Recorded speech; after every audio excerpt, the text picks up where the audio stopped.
આ છે પ્રોજેક્ટ. આ દિવાસળીથી એક અલગ અલગ આકાર બનાવેલા છે. આ છે ચોરસ. આકારનું નામ છે ચોરસ. ખૂણા એમાં 4 ખૂણા છે. કાટકોણ 4 છે. લઘુકોણ એક નથી, મતલબ કે 0. ગુરુકોણ પણ 0 છે. આ આકારનું નામ છે ત્રિકોણ. ખૂણા 3 છે, તમે જોઈ શકો છો મિત્રો. લઘુકોણ, કાટકોણ. આ જે કાટકોણ છે, આમાં કાટકોણ એક પણ નથી. અને આ લઘુકોણ 3 છે, તમે જોઈ શકો છો. આમાં આ પેટર્ન કરેલી છે.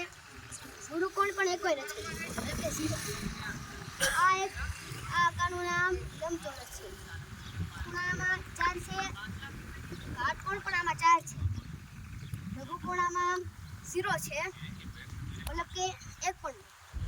ગુરુકોણ પણ આમાં 0 છે, એક પણ. આ આકારનું નામ છે 2 ત્રિકોણ. ખૂણામાં 6 ખૂણા છે, તમે જોઈ શકો છો પેટર્ન.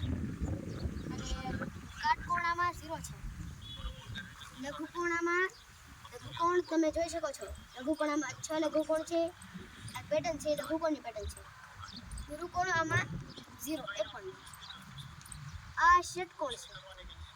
આ આકારનું નામ ષટકોણ. ખૂણા 5 છે. આમાં ખૂણા 6 ખૂણા છે. કાટકોણ આમાં 0, એટલે એક પણ નહીં. લઘુકોણ 0, એક પણ નહીં. ગુરુકોણ 5. આ છે આ આકારનું નામ અંક 5. આ 5 અંક છે. આ અંકનું નામ 5 છે.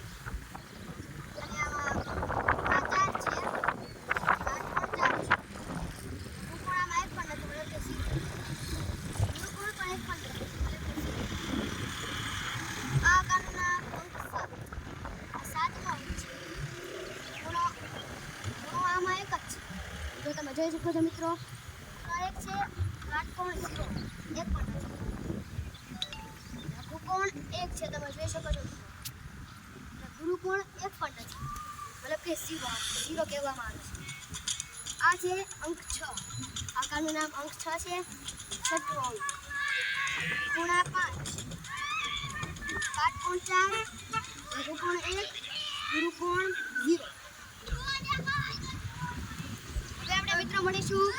હવે આપણે મિત્રો મળીશું પાર્ટ 2 માં.